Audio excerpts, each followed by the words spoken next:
Viewers, welcome to my channel உமாவின் கைமணம். நம்ம இன்னைக்கு பார்க்க போகிறது வந்து ஒரு சேமியா பாத்துங்க. நம்ம தேங்காய் பால் எடுத்து பண்ண போகிறோம். அது சேமியா உப்புமா விட இது கொஞ்சம் பட்டாணிலாம் போட்டு செய்கிறதுனால ரொம்ப டேஸ்ட்டாக இருக்கும். நீங்களும் ஒரு தடவை ட்ரை பண்ணி பாருங்கள். வாங்க அதுக்கு தேவையான பொருட்கள் பார்க்கலாம். இப்போது சேமியா பாத்துக்கு தேவையான பொருட்கள் பார்க்கலாங்க. இது வந்து ஒரு டம்ளர் சேமியா, அதுக்கப்புறம் வந்து அதுக்கு வந்து 1.5 டம்ளர் வந்து தேங்காய் பால் எடுக்கணும்.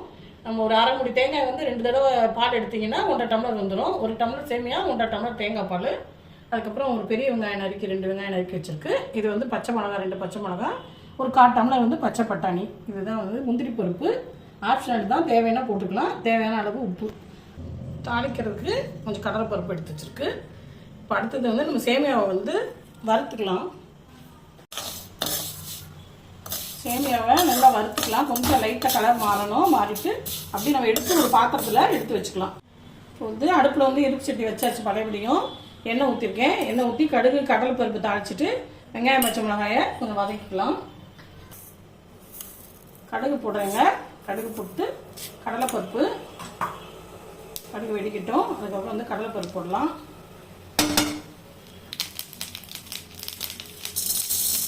கடலைப்பருப்பு போட்டிருக்கேன். லைட்டாக சக்கணும். கடலைப்பருப்பு கொஞ்சம் தகுந்த பிறகு நம்ம வந்து வெங்காயம் பச்சை மிளகா போடலாம்.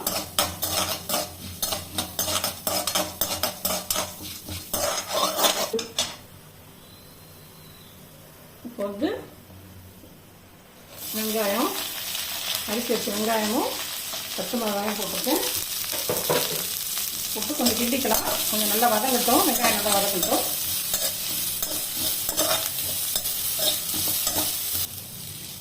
இதில் வந்து பட்டாணி கொஞ்சம் போட்டுக்கலாங்க. போட்டு வந்து லைட்டாக கொஞ்சோண்டு தேவையான அளவு உப்பு போட்டு கொஞ்சம் நேரம் மூடி வச்சுட்டு ஒரு பாதி அளவுக்கு அது வெந்துக்கிட்டோம். வெந்த பிறகு அப்புறம் மறுபடியும் மிச்சத்தை போடுவோம்.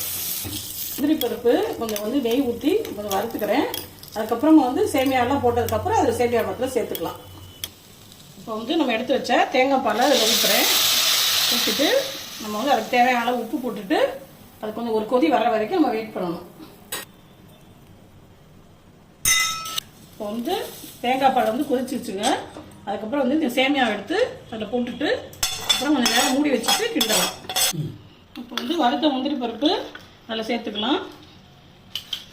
அவ்வளோதாங்க, நம்மளோட சேமியா பாத் வந்து ரெடி ஆயிடுச்சு. நீங்களும் ட்ரை பண்ணுங்கள். உங்களுக்கு பிடிச்சிருந்தா ஷேர் பண்ணுங்கள், லைக் பண்ணுங்கள். தேங்க்யூ.